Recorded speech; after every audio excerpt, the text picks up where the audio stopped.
अस्सलाम वालेकुम दोस्तों, उम्मीद करती हूँ आप सब खैरियत से होंगे। मैं आपकी खिदमत में एक नई कहानी लेकर हाजिर हुई हूँ। कहानी का उन्वान है दफनशुदा आवाज़।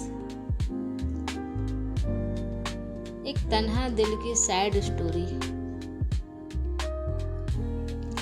रात के सन्नाटे में जब हर आवाज़ थम गई थी, तब उसने खुद को पहली बार सोच में तन्हा महसूस किया। कमरे की दीवारें जैसे चीख चीख कर उसके दिल का हाल सुन रही, मगर वापस में कुछ जवाब नहीं देती थी।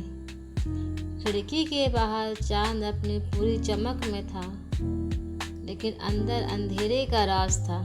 एक ऐसा अंधेरा जो सिर्फ बल्ब की से ख़त्म नहीं होता, जो रूह में उतर जाए तो रोशनी की कोई उम्मीद बाकी नहीं रहती। मुझे लगता है कोई मुझे दफना कर जा चुका है, मगर मैं अब तक सांस ले रही हूँ। ये कौन सी जिंदगी है। ये अल्फाज आयशा के थे, जो आईना के सामने बैठकर खुद से मुखातिब थी। उसकी आंखों में नमी थी, दिल में खामोश तूफान सा उठा हुआ था। कुछ महीने पहले तक आयशा की जिंदगी में रंग ही रंग थे। दोस्तों की महफिलें, माँ की दुआएं, अब्बू की मुस्कुराहट और असद का साथ। असद, जो उसकी ज़िंदगी का सबसे हसीन बाप था, जो उसके दिल की धड़कन थी और हर ख्वाब की ताबीर था। लेकिन फिर सब कुछ वैसा न रहा। असद ने कहा था, मैं जल्दी लौटूंगा, बस कुछ दिन की बात है। कुछ दिन के लिए मैं दुबई जा रहा हूँ, तुम दुआ करना सब अच्छा से हो। आयशा ने मुस्कुरा कर जवाब दिया, मैं हमेशा दुआ करती हूँ तुम्हारे लिए, बस जल्दी आना।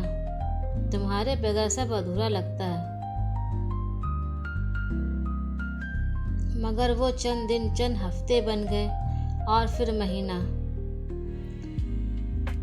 कॉल्स कम हो गई, मैसेज का जवाब घंटों बाद मिलता। वो कहते हैं, बस बिजी हूँ, काम बहुत है, तुम ख्याल रखना। फिर एक दिन अचानक आयशा के फ़ोन पर एक मैसेज आया, आयशा मुझे माफ़ कर देना, मेरी शादी हो चुकी है, मैं मजबूर था। उस दिन तो जैसे आयशा की दुनिया ही टूट गई, जैसे किसी ने उसके दिल के ऐन बीच में खंजर भोंक दिया हो, जैसे किसी ने उसे दफना तो दिया हो मगर जिंदा दफनाया हो।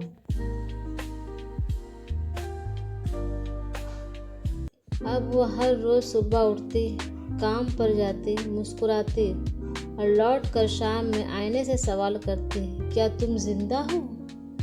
आईना खामोश रहता। माँ बाप इस दुनिया में ना थे, भाई बाहर मुल्क में थे, दोस्त मसरूफ, आयशा, सिर्फ और सिर्फ आयशा और उसका खाली कमरा। उसके कपड़ों की अलमारी में अब भी असद के दिए कुछ तोहफे रखे हुए थे। एक छोटा सा टेडी बियर, एक पुराना मफलर और एक खत, जिसमें ये लिखा हुआ था, मेरी जान तुम ही मेरी जिंदगी हो। कितना झूठा था वो खत, कितने झूठे थे वो अल्फाज। कभी वो सोचती थी कि नए लोगों से मिलने जाए, नई जगह जाए, जिंदगी को मौका दे, लेकिन तन्हाई ऐसा जहर बन गई थी जो उसके रग रग में फैल चुकी थी। कोई हंसता तो उसे लगता जैसे कोई उसका मजाक उड़ा रहा हो, कोई करीब आता तो उसे खौफ होता फिर छोड़ ना जाए। एक दिन वो एक किताब पढ़ रही थी जिसका नाम था जख्मों की खामोशी। उसमें एक जुमला था, कभी कभी हम मरते तो नहीं, लेकिन जीने से इनकार कर देते हैं।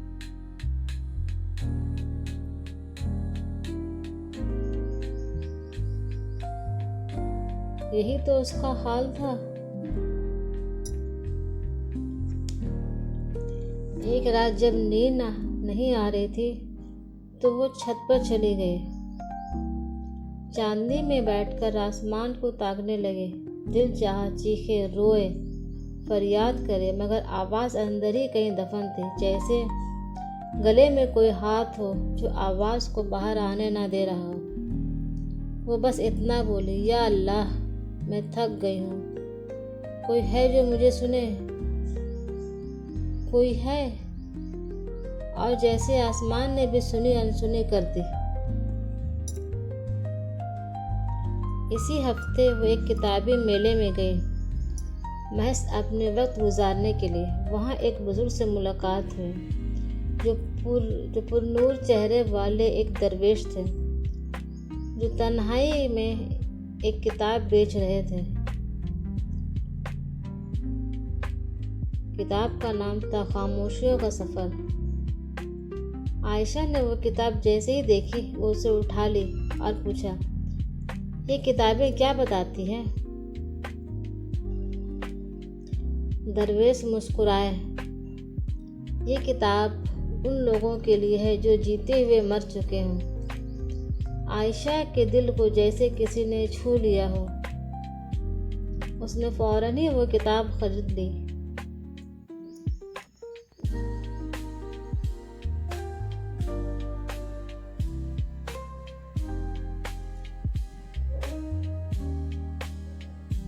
फिर वो घर आकर किताब निकाल के पढ़ने लगे।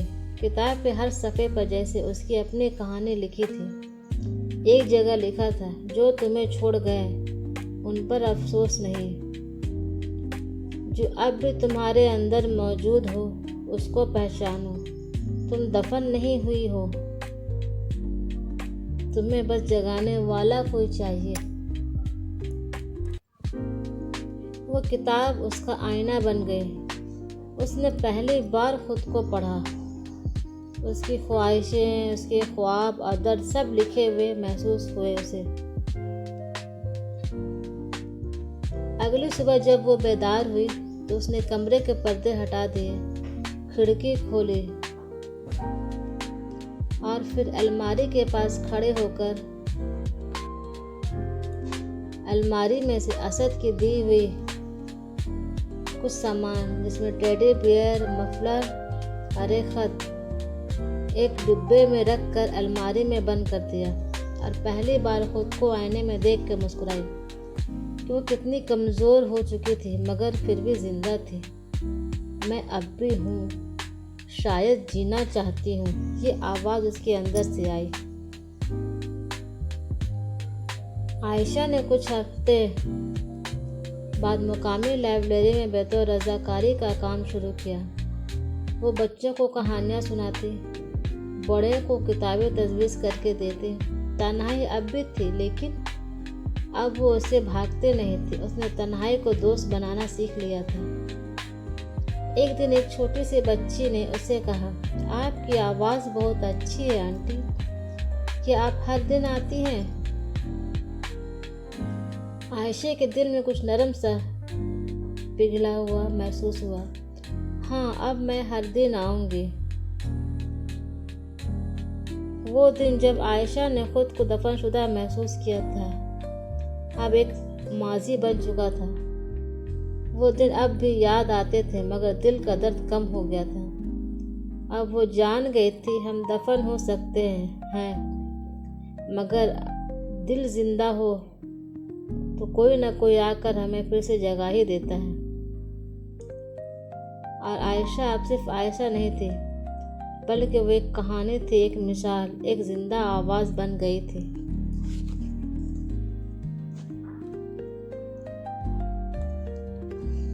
उम्मीद करती हूँ कि आपको मेरी ये कहानी पसंद आई होगी। अगर आपको मेरी ये कहानी पसंद आए तो इसे लाइक और सब्सक्राइब ज़रूर करें। इंशाअल्लाह मैं बहुत जल्द आपकी खिदमत में एक नई कहानी के साथ हाजिर होंगे। तब तक के लिए अल्लाह हाफिज़, शब्बा खैर।